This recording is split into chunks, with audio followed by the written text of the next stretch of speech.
I would like to, if I may, preface the next presentation, which is going to be from Klass Mantel, Chief Operating Officer of ADNOC Distribution, with this personal and professional observation. I have been in and around electric vehicles for 20 years. I'm an advocate for electric vehicles, but I'm not blinkered. And when I'm in various locations and I see oil companies involved in electric vehicles, I'm totally comfortable with that. What do they know about energy? They know a lot. They know where it comes from, they know how to distribute it, they know how to make money with it. So whether we're talking, and of course that's a hydrocarbon world, transiting to the world of electrons is still about energy, is still about distribution, is still about making money. So wherever we are in the world, and certainly to conclude this thought, an individual who's arguably the most important and pivotal person for anyone in and around electric vehicles, Professor Stan Whittingham, I beg your pardon, the inventor of the lithium-ion battery, he began his work, his foundational research work, which led to the development of the lithium-ion battery, at ExxonMobil. And when I asked Professor Whittingham, I'll get it right in a minute, just last year, who did he think would be the real game changers to really take us to the tipping point of electric vehicles, particularly energy supply of electric vehicles? He said, the oil and gas industry. So that's counterintuitive to a lot of people's opinion. It is an opinion I share, actually. So I am very pleased to welcome to the stage Klass Mantel, Chief Operating Officer of ADNOC Distribution. Klass, would you please join us? Thank you. Stage is yours. Thank you. Yes, I hope you like that introduction, because I know you've been at Shell before now, haven't you? Correct. Yeah. No, it's always nice to be seen to be part of the future. Very good. It's all yours, sir. Thank you. Let me see how I can make this work. Let me keep it safe. Very good. Good. Afternoon, everyone. Thank you for your time. Some thoughts from ADNOC Distribution. I think first we were introduced as an energy, oil and gas company. We see ourselves as a mobility and convenience company. We still have the name ADNOC Distribution. Might change at some point. But really we see our role in this nation to help customer mobility, providing convenience on the move. And in that sense, we're agnostic in terms of which energy we use. Currently, of course, it's hydrocarbons, but we're on the way to change, right? So a couple of thoughts about EV road transport in this nation, and also keen to keep it interactive once I go through the story, right? So quick, the profile. What is our strategy to decarbonize road transport in the nation? What are our customer insights around charging? What are we doing in terms of strategy? And then let's have the conversation, right? So first, this is our profile. We operate in 3 countries, Egypt, KSA, and the UAE. 900 petrol stations, 500 convenience stores, 15 billion liters of fuel. So this is the nation, 14,000 staff. So it's all company-owned, company-operated. I think relevant for this discussion is, as of 31st of December, we had 220 fast DC chargers installed. We've committed externally to make that at least 500 by 2028. That means 23 million low-emission kilometers were already provided to consumers last year, 100,000 transactions, and we've served 15,000 EV drivers last year. We estimate that to be a quarter of all the pure EVs in the country, right? So this is the profile. Why are we driving decarbonization? It is, of course, one of the key goals that this nation has, right? So to go carbon neutral by 2050, road transport will have to play a role in this. Currently, transport makes up 19% of all emissions, and we want to play, and we are playing a role to bring that down, right? So this is the context from an environmental perspective, sustainability perspective. So on the way to net zero, we do that in 3 ways. E-mobility, of course, the big topic for today. Also H-mobility, hydrogen. We're running at the moment pilot with ITC on buses. Before that, during COP, we ran for passenger cars. So we are in the hydrogen business today. Not easy, frankly. Big investment, but we're learning a lot. And there's certainly an opportunity to scale this. B-mobility, biofuels. This is the easiest way for companies to decarbonize in the short term. Yeah, either at B5 or B20, the number being the percentage of biofuels. Depending on where you source the biofuels, this is an immediate solution to reduce carbon. We're currently running our whole fleet, the fuel delivery fleet, and also the small delivery to consumers, call it My Station, on biofuels. So we are committed to do across the 3 solutions. But as I said, the EV is the topic for today. Our strategy is basically to become the leading on-the-go provider for e-mobility in this country. First, I think everybody has stats. These are ours. This is our view of the market at the moment. 3% of new car sales UAE last year. Yeah, if you look at other countries, we're still in the S-curve, right? So the nation is a little bit behind, but is growing fast. Yeah, we believe that by 2035, and we picked this up from Bain, but this is pretty much what we also see, is a quarter of new cars to be EV, annual at least 100,000, and the country will need 45,000 public charge points, of course, in addition to all the home charge points. So this is our outlook. This is what we're planning for. One of the benefits we have in the way we operate is that everybody who uses a charge point at ADNOC uses our app. So we've literally 100% coverage of transactions, so know exactly what's happening. And it's actually quite fascinating. People who drive EVs are young. 60% is below 35. 45% of our customer base is Emiratis, which is substantially, of course, higher than the national percentage. Charging happens in the afternoon. Our interpretation is that time is more valuable in the morning. No one's on the way to work spend half an hour somewhere. You're in a rush to work. Yeah, so therefore it's a on the way home game. It's also a weekend game to some extent. Still half an hour. We all talk about the 5 or 10 minute charge. It is half an hour. It's been half an hour for the last year and a half. The technology evolution is slow. The car park, of course, the turnover is also quite slow. So it's half an hour. People seem to budget half an hour for charging, and they try to use their time effectively. So what we see is a lot of customers taking advantage of the coffee offer, the toilets, all these things that petrol stations provide on the longer journey. And we have about 10% loyal customers that really made us the place where they charge. So these are the customer profile. Key insights that we see, there's 4 most important. Range anxiety, it is real. No one in their right mind would leave home without knowing where you're going to charge next. If you live in Abu Dhabi, you say, hi, spend the weekend in Fujairah. I mean, how are you going to get there? How are you get home? So therefore, range anxiety is real.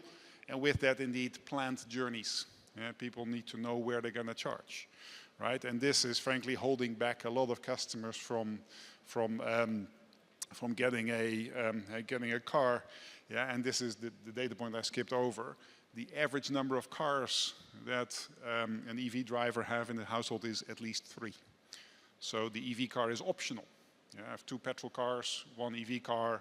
I take the EV car for a run around to the shopping mall nearby, not on a long journey. And this planned journeys and range anxiety are the key drivers. It is, though, attractive. If you look at the electrons versus the liters of fuel, it is already parity on a variable cost.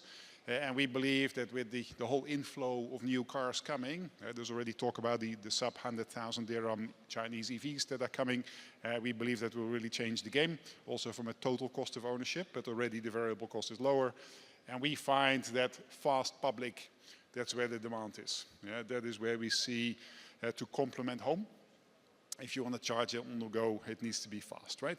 So therefore, we believe that access to public charging, fast charging, is a condition for this country to be able to electrify. Unless the long routes, unless we take our electrified, unless we address the anxiety, unless we take the planned nature of this into account, it just won't happen, right? And therefore, this is then the logical consequence. We've mapped out 8 key routes in the country that have to be electrified for people to have the confidence to buy an electric car. Right? So these are the 8 routes. So what we're trying to do is really give people the confidence, right? And the other piece we're doing is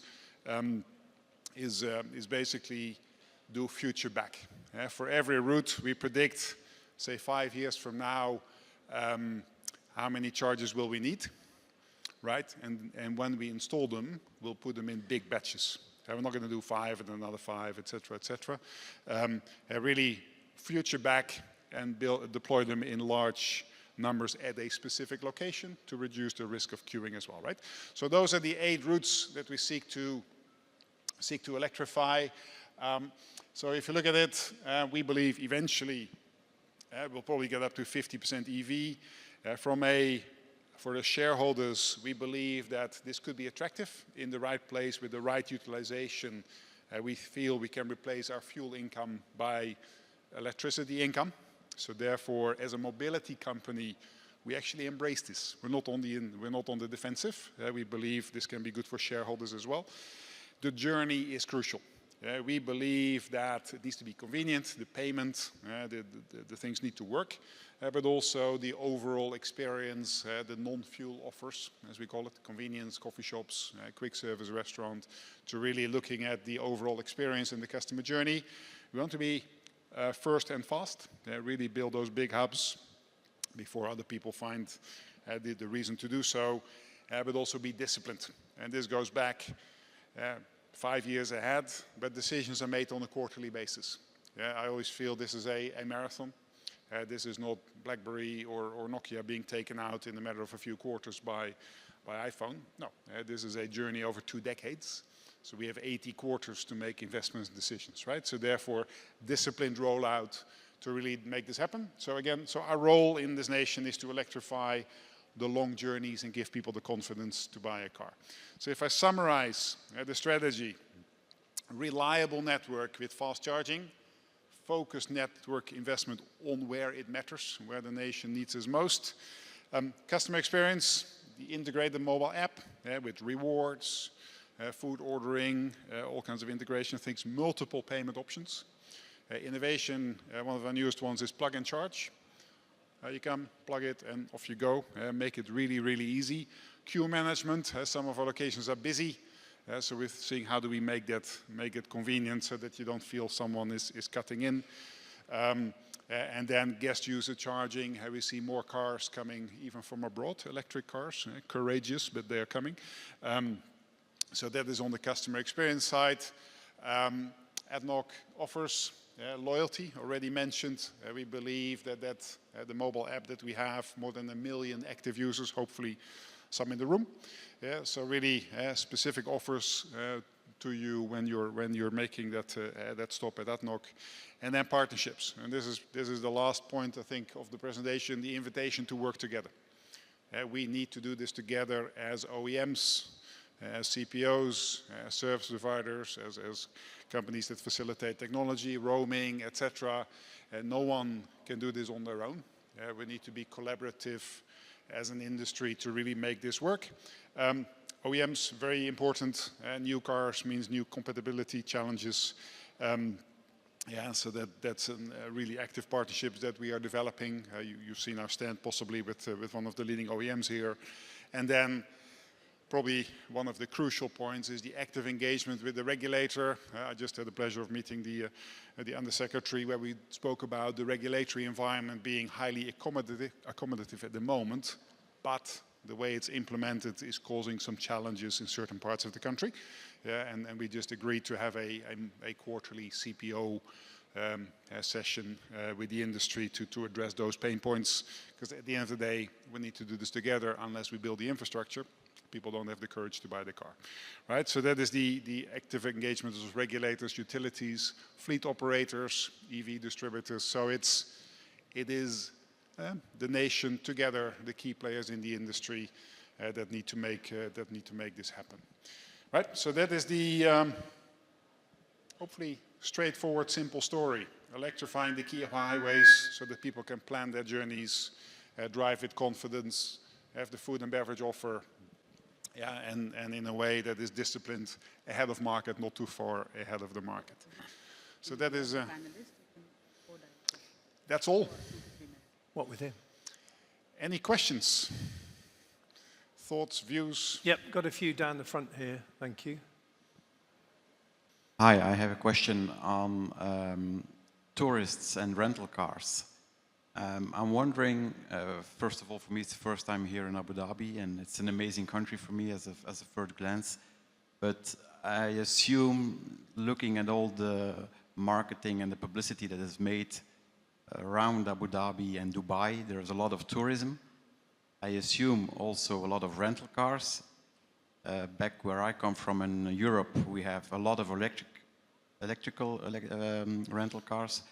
How are you handling the tourism and the electrical vehicles? Because they also want to travel. You were referring to the foreigners that are audacious coming over with their car here. But how are you going to handle with the tourists? And how could you possibly also get them into an electric vehicle and make them able to travel around the country? Yeah, it's a great question. We struggle to help the nation electrify for the UAE nationals. So there might be some optimistic tourists coming who rent an EV. I think they would be very courageous at the moment, to be honest. I think, and they probably have a high risk of being stuck. So I personally would not recommend it. Maybe it's a strange thing to say, but I wouldn't. But it's our challenge collectively to turn this around. We need to make this easy and convenient from a customer experience, payment, infrastructure availability perspective, that it becomes normal, right? But currently it isn't. And if you have friends coming over, I would suggest don't rent an EV, because you might see more of the country in a way that you didn't plan to experience it, i.e. being stationary. But let's see. But that, yeah, not a satisfactory answer, but I think it's our challenge that answer a few years from now would be a different one. But great point. I think there might have been a second question there, yeah. Regarding the infrastructure and the focus on the consumer vehicle, I would just like to make a comment that probably 3/4 of it should be focused towards commercial and fleet, because this is the best reduction in OpEx for the commercial sector to be able to benefit. And then it's an easier adoption when you're looking at the bottom line and you have a 32% reduced OpEx. So yes, this is great that the focus is on getting a consumer vehicle from point A to point B and to roam around. My statement, my comment is to please put more emphasis on commercial charging. Right. Thank you. Yeah, I think it's an excellent point. And of course, by doing one doesn't mean we don't do the other. Yeah, what we find is that the customer usage cycle is very much a daytime game. Yeah, we see a lot of demand from B2B, to your point, and it's really coming now. We see some big tenders being placed in the market, yeah, that the industry will struggle to satisfy at the moment because the capacity isn't there. But yes, urban hubs, yeah, well located for limousine taxis is round one. Slightly further out, we're also looking at truck charging. We believe that our locations, yeah, will support that as well. Certainly, trucks is quite easy, but also the urban hubs that we're building. Yeah, so absolutely. So I think, yeah, great build. So the initial adoption in this country has been, to keep it really simple, the Emirati families buying a 4th, 5th car that was electric. Yeah, and they're really having fun with it. I think at some point it will become the families with, for whom this is the one or one of 2 cars. Yeah, but B2B, it's coming now as we speak. And there's some tension there, right? Because we're asked to pitch for tenders that would, twice my current available capacity, frankly. Yeah, so therefore we need to build in the right place quickly, because like you say, it's coming. It's coming. And we're ready for that. We think it will complement our rollout strategy. Yeah, Klass, because we're getting such good questions, I think we're going to take another one. I think there's one at the back there. You're getting proper grilling here now, but that's good. You're getting a proper grilling here, but that's good. Sure, now bring it on. I mean, that's why we're here. Make it interesting. Hi, thank you so much. My name is Rishi. I'm from Amazon Sustainability. My question relates to commercial fleet charging. What I would like to understand is that fleet operators like ourselves who do not have access to parking and charging what could be done by the likes of ADNOC or other organizations to facilitate fleet charging at scale, right? So to address fundamentally the challenge where none of our vehicles park in our own facilities. So what we would like to understand is what's the ideal set of solutions for players like ourselves in the region? Yeah, I think the recommendation is come and talk. Come and talk to the team that's sitting here on the first row. Let us know where your needs are, right? And we can help build hubs. We can make capacity available, especially during downtime and when consumers are not charging. Yeah, but this is really where network planning has to come together between the demand side and the supply side. So let us know. Yeah, and I think progressive companies like yourself, I think, are key in that transition. Right? The final pitch I would make is that if you want to decarbonize now, the solution today is bio. It's available immediately everywhere. Right? So that's the easy drop-in also for the harder to decarbonize forms of transport, trucks. Yeah, but in the plan that we need to develop together for the next decade, let's see where you need hubs to be. We'll see, can we build them? Can we get access to the power? Land is typically less of a problem in this country.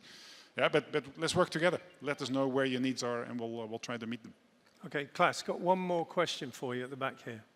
Good afternoon. My name is Bogdan, and I work at Kia. I have a question. So you mentioned that there are still regulatory challenges you're facing with to expand the EV infrastructure. Could you please mention what are those and what needs to be changed? Yeah, how do we, the doors are closed, right? I think the big challenge is Dubai. I think the regulatory environment just doesn't help.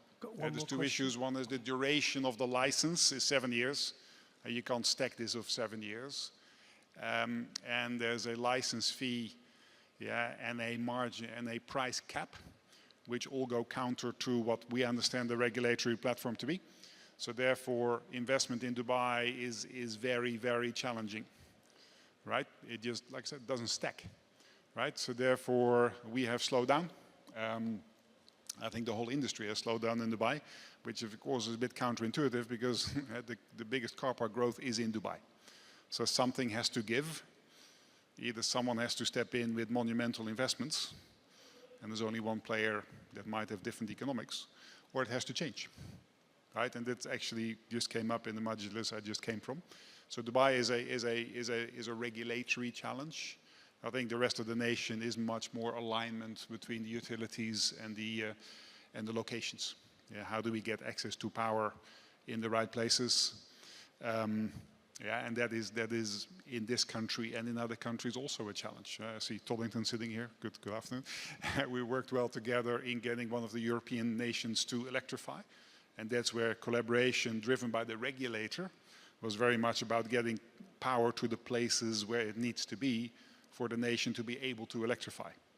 You can't just say we'll do movie theaters and supermarkets, because then no one is going to dare to drive from Abu Dhabi to Ras Al Khaimah. You need to be on the big on-the-move locations. So there's two challenges. I think one is regulatory, economics, and then power availability where it needs to be for the nation to be electrifying. So those are the Klass, thank you so much. It's such a good audience. We're going to do another question. So last question, sir. Hi, my name is Avi. I'm from Mobilion VC, investing in startups. You're talking about deploying existing technologies on the infrastructure side. Do you have any policy or roadmap to do investments also in early stage technologies and bringing them to be commercial here? Honestly, not really. And let me tell you why, right? So we believe we're technology agnostic. We want people to come with great innovations, and we provide a platform to deploy them. We're not in the game of assessing winners, picking winners, right? So if there's interesting innovations coming, we're open. We have one station earmarked where we pilot lots and lots of different things, different equipments, etc. So we're open.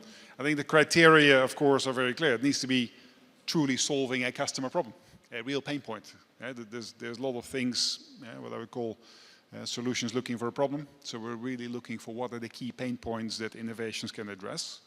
And if that's the case, yeah, we're very open. Yeah, but we don't see ourselves as making bets in who the winner would be. We provide the platform. for people to come pilot, and then let's see if it can scale, because that is in the end what matters. Innovations are only interesting really if it can scale. Otherwise, you're just having fun, which nothing wrong with having fun, but but in the business, it's about providing a service to the nation that's consistent. Klass, thank you so much, both your presentation and your excellent Q&A job up there. So can we please give Klass Mantel a big round of applause? Thank you. Yeah, I'll grab it. Thank you. Cheers, Klass.